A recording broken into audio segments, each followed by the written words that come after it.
Water is a powerful force, and so is your voice. Use the power of your words to protect our rivers. My name is John Mudge. I live here in Lyme, New Hampshire. Right now we're down on the banks of the Connecticut River, where my family owns 3/4 of a mile of frontage and a lot of farmland on the river. And since 1961, we have lost 40 feet of land due to the erosion of the Connecticut River. Back in 1943, a photograph was taken from Thetford, Vermont, off here to my left, of these fields. It was published in the 1943, the April edition of the Geographic, and it shows a beautiful riparian buffer with lots of vegetation, many good strong trees growing on it, and that has now been destroyed. It had a very different look before 1972. When the pump storage just downstream started operating. It used to be sort of a gentle slope down to the river with beaches, and once they started operating over the years, it just ate away at the beaches and the terrace disappeared. Now we have steep banks, 17-foot banks. We arrived here in 1965, and we noticed a few definite things when we got here. We were fortunate, we thought, to find some of this rock-free ground, but we didn't realize that the river would be encroaching on it. We feel that it's been the extreme limits of the water levels that have affected the riverbank the most. Large hydropower dams like those on the Connecticut River receive a license to operate from the Federal Energy Regulatory Commission, or FERC. These licenses function as a contract between the company and the public, and the license commits the company to operate responsibly in exchange for using our rivers to generate electricity.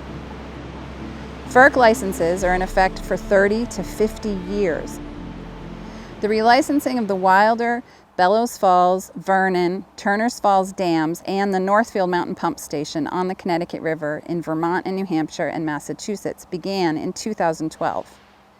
Erosion has been a big area of concern for decades. So there are very natural processes relating to moving sediment in rivers.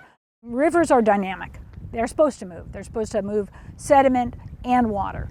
So natural features like the outside of a meander bend, where you have flow concentrated at the outside of that bend, that naturally is a place of erosion on a stream, and the inside of the bend is a natural place of deposition. The operation of the hydro facilities in this case change the water surface elevation daily. These little fluctuations daily, up to 2, I think in some locations even as close to 4 foot of fluctuation. So they're doing that normally to do some hydro peaking, to hold back and then put the water through the turbines as needed. Increase that and then hold back and then increase that. Those fluctuations from the hydro operation, those daily fluctuations like that, are more targeted on the stream bank and primarily on the toe of the stream bank, which is a sensitive feature. It's basically the initial point of erosion in what we call the erosion cycle, where you end up getting notching at the toe, you get an overhang, bank failure happens, that sediment deposits itself at the bottom until high flows come, move that sediment out, and then that cycle returns. I mean, there are a lot of different things acting on the toe of a riverbank. So we have to keep that in mind, but there's no question that an increased man-made impact like that from the operations is one of the things that is acting upon sensitive slopes.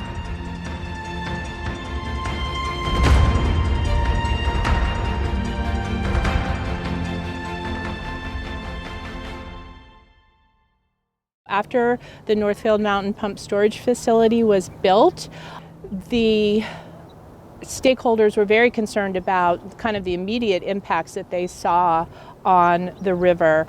Banks were falling into the river, cows were falling into the river. Yep.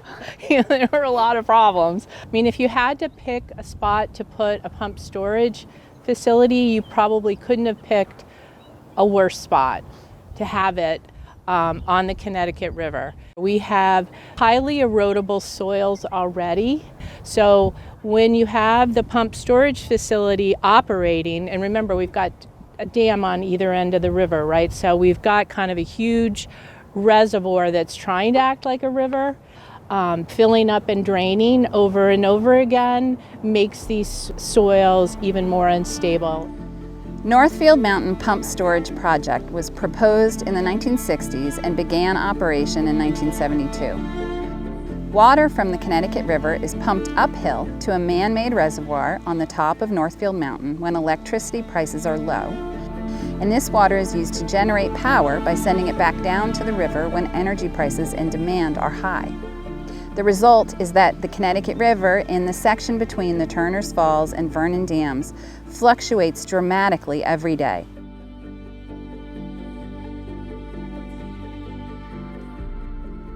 Trees at the top of the bank, eventually there's just too much weight and they would slump down. The whole tree with the roots and just slump down on the bank. And where the trees didn't fall, the roots were fully exposed, just hanging, dangling in the air. That's what our whole stretch of 1,240 feet of riverbank looks like. The water actually can flow upstream up to a mile, which is quite remarkable, really. It's that much force coming down. And they actually want to increase the level in the upper reservoir.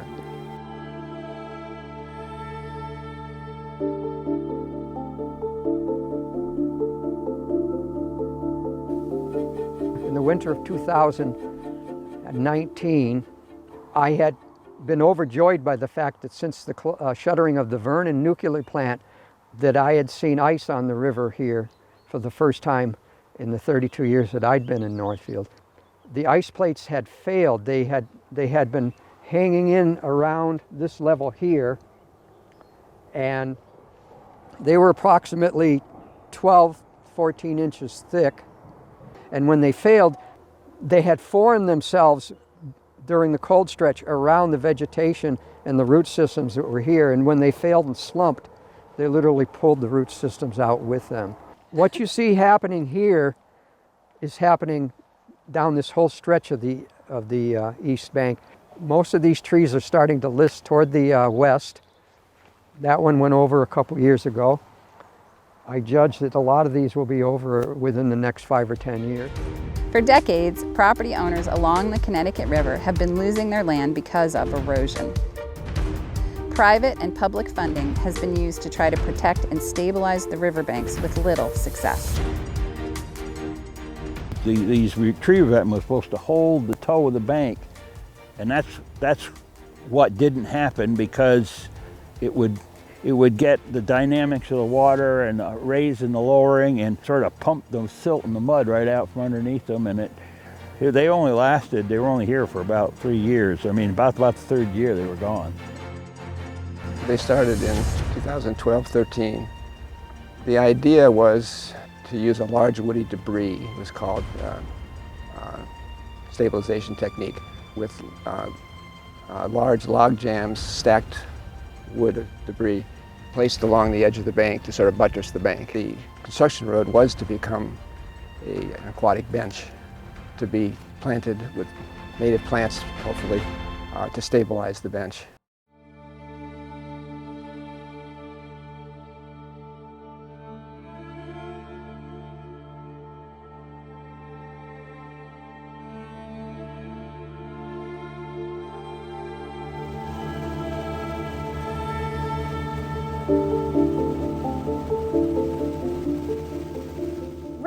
River restoration techniques, there's a lot of different types, and they can work. It depends on where you're using them and how. The problem with something like a fluctuating water surface elevation that is creating a problem kind of over a long distance on the Connecticut River, when we try to do just a patch technique in certain locations, just take care of it in one spot, it's very hard to do that. It's very hard to do that effectively. Also, you still want a river to be dynamic. You want it to respond. You don't want river restoration to become just another form of infrastructure. So the better way to approach restoration is holistically, and looking at what the problems are, what's instigating the problem. The best solution I see would be to try to limit those impacts that are making the situation worse. Not have the water surface elevation fluctuations, but go with a different operational technique for the hydro facilities that are on the river.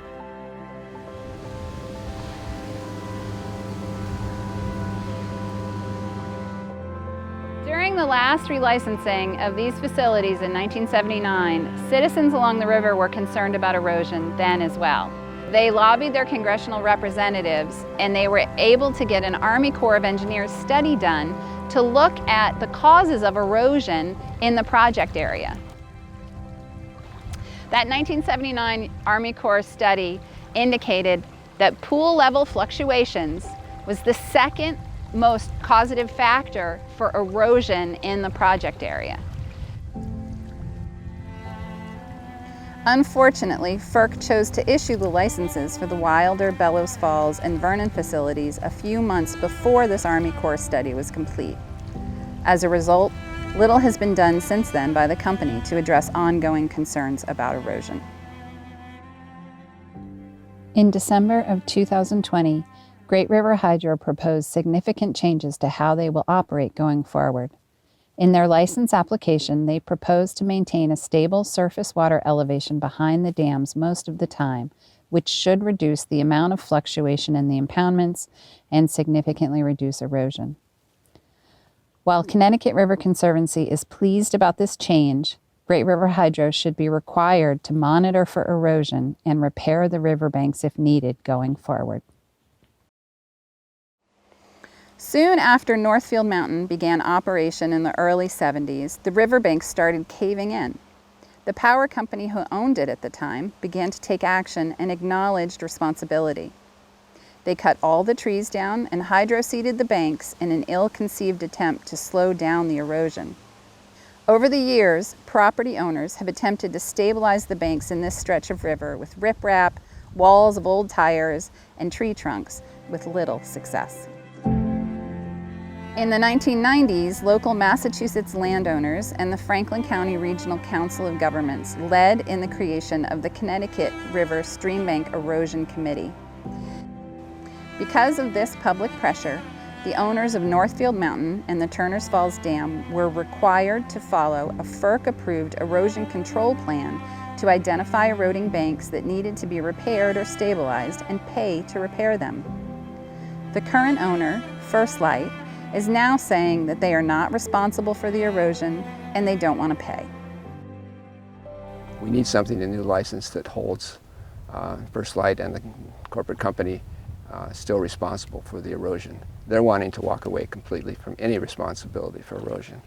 And then these stabilization efforts that they've made will just continue to just deteriorate and erode away.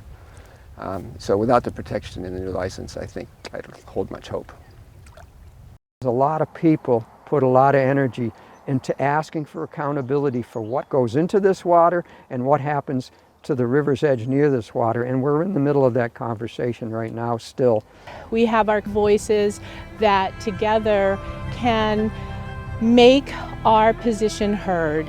We can make sure that our concerns are incorporated into the permit that the state is going to issue, which will become part of the FERC license and will be our legacy for the next 3 to 5 decades. These companies profit from our rivers. We need to hold them accountable in this new FERC license to change how they operate and address these erosion issues.